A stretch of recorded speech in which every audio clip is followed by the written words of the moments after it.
Selamat pagi anak-anak. Hari ini kita belajar dari buku tema 1 Hidup Rukun, subtema yang keempat Hidup Rukun di Masyarakat, pembelajaran yang pertama. Nah, anak-anak, mari kita memulai pembelajaran kita hari ini. Amatilah gambar tersebut dengan cermat. Apa perbedaan kedua gambar tersebut? Nah, anak-anak, sekarang coba kalian perhatikan gambar yang pertama. Nah, di sini gambar lingkungannya sangat kotor.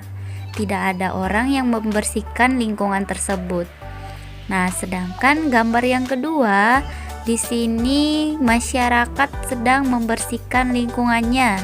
Jadi, di sini mereka sedang bergotong royong membersihkan lingkungan supaya terlihat lebih rapi dan bersih.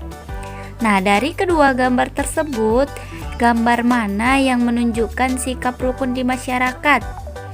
Nah, sudah pasti gambar yang menunjukkan sikap rukun di masyarakat adalah gambar yang kedua, karena mereka bergotong royong untuk membersihkan lingkungan sekitar mereka. Apakah masyarakat di sekitar rumah Udin selalu rukun? Beri tanda centang untuk gambar yang menunjukkan sikap rukun di masyarakat. Nah, anak-anak, sekarang kita perhatikan gambar yang pertama. Nah, apakah gambar ini menunjukkan sikap hidup rukun di masyarakat? Nah, pada gambar tersebut mereka sedang membantu orang yang jatuh dari sepeda.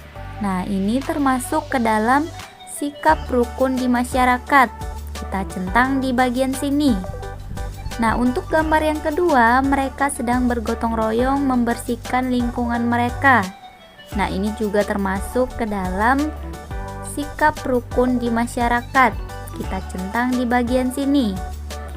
Nah, sekarang gambar yang ketiga, mereka sedang bermusyawarah.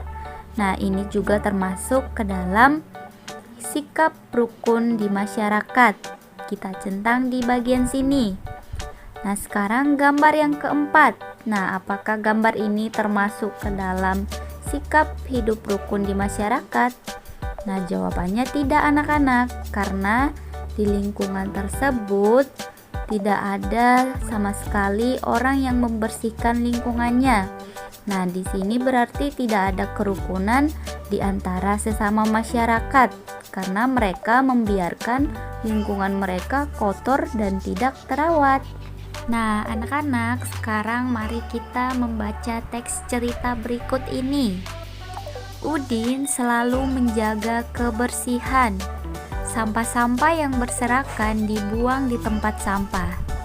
Sebaliknya, Badu tidak menjaga kebersihan rumah. Badu membuang sampah ke dalam got. Buang saja sampahmu ke dalam got dekat rumah, ajak Badu kepada Udin. Tidak mau nanti air got menjadi tergenang dan bau, jawab Udin. Badu menyadari bahwa perbuatannya tidak baik. Ia minta maaf kepada Udin. Badu juga berterima kasih kepada Udin karena sudah mengingatkan agar tidak membuang sampah sembarangan. Nah, anak-anak, dari cerita tadi kita melihat bahwa Udin menolak ajakan Badu untuk membuang sampah di got. Nah, anak-anak, kalimat yang diucapkan oleh Udin adalah kalimat penolakan. Nah, kira-kira apa itu arti dari kalimat penolakan?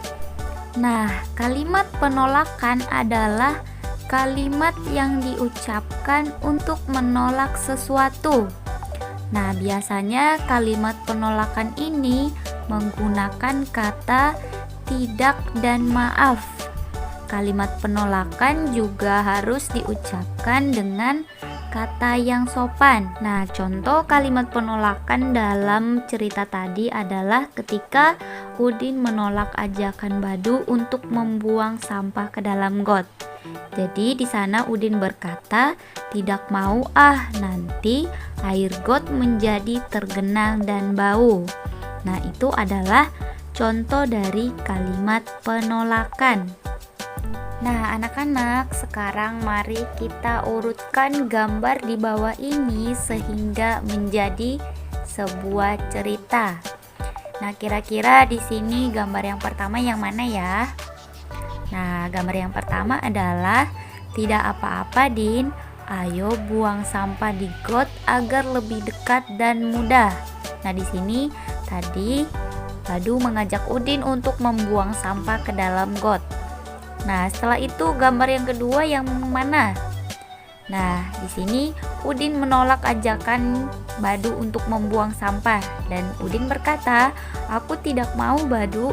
Kita harus menjaga kebersihan lingkungan." Nah, itu adalah gambar yang kedua. Nah, dan gambar yang ketiga adalah, "Terima kasih Udin, kamu sudah mengingatkan aku."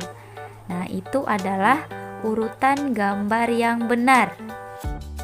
Rumah Udin bersih dan nyaman. Udin, Edo, dan Siti membuat prakarya di rumah Edo. Mereka membuat prakarya dengan bahan yang berbeda. Nah, anak-anak, gambar di bawah ini adalah gambar prakarya yang dibuat oleh Udin, Edo, dan Siti. Jadi, ini adalah gambar yang ditempeli dengan biji-bijian. Nah, karya tersebut dinamakan dengan kolase. Nah, pengertian dari kolase adalah karya seni rupa dua dimensi yang menggunakan bahan dasar bermacam-macam yang ditempelkan pada suatu gambar. Nah, prakarya yang dibuat Udin, Edo, dan Siti dinamakan dengan kolase. Tentukan jumlah dan selisih kedua bilangan berikut ini. Nah, di sini ada dua bilangan, yaitu bilangan 239 dan 185. Yang pertama, kita tentukan dulu jumlah bilangan tersebut. 239 ditambah 185. Nah, 9 ditambah 5 sama dengan 14. Kita letakkan angka 4 di sini dan kita letakkan angka 1 di puluhan. Nah, puluhannya menjadi 1 ditambah 3 ditambah 8 sama dengan 12. Kita letakkan angka 2 di sini dan angka satunya kita letakkan di ratusan. Maka ratusannya menjadi 1 ditambah 2 ditambah 1 sama dengan 4. Maka hasilnya menjadi 424.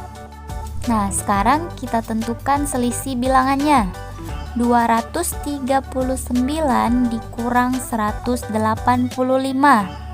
9 dikurang 5 sama dengan 4. 3 dikurang 8 tidak bisa, maka kita pinjam 1 dari ratusan. Maka menjadi 13 dikurang 8 sama dengan 5. Nah, tadi ratusannya sudah kita pinjam 1, berarti sisanya menjadi 1. 1 dikurang 1 sama dengan 0, maka tidak perlu kita tulis. Maka selisih bilangannya menjadi 54. Nah, anak-anak, itu adalah contoh bagaimana cara menentukan jumlah dan selisih dari kedua bilangan tersebut. Nah, sekarang mari kita tentukan jumlah dan selisih kedua bilangan berikut ini. Nah, di sini ada bilangan 356 dan 344. Yang pertama kita tentukan dulu jumlahnya. 356 ditambah 344. 6 ditambah 4 sama dengan 10. Angka nolnya kita letakkan di satuan. Sedangkan angka satunya kita letakkan di atas puluhan. Puluhannya menjadi 1 ditambah 5 ditambah 4 sama dengan 10. Maka angka nolnya kita letakkan di puluhan. Sedangkan angka satunya kita letakkan di atas ratusan. Maka ratusannya menjadi 1 ditambah 3 ditambah 3 sama dengan 7. Jadi hasilnya adalah 700. Nah, sekarang kita tentukan selisih bilangan tersebut. 356 dikurang 344. 6 dikurang 4 sama dengan 2, maka angka 2 kita tulis di satuan. 5 dikurang 4 sama dengan 1, maka angka 1 kita tulis di puluhan. 3 dikurang 3 sama dengan 0, angka 0-nya nggak usah ditulis, jadi hasilnya menjadi 12. Maka jumlah bilangan tersebut adalah 700 dan selisih bilangan tersebut adalah 12. Nah, anak-anak, sampai di sini materi pembelajaran kita untuk hari ini. Semoga kalian paham dengan apa yang Ibu sampaikan. Ibu ucapkan selamat pagi dan selamat belajar ya. Semangat!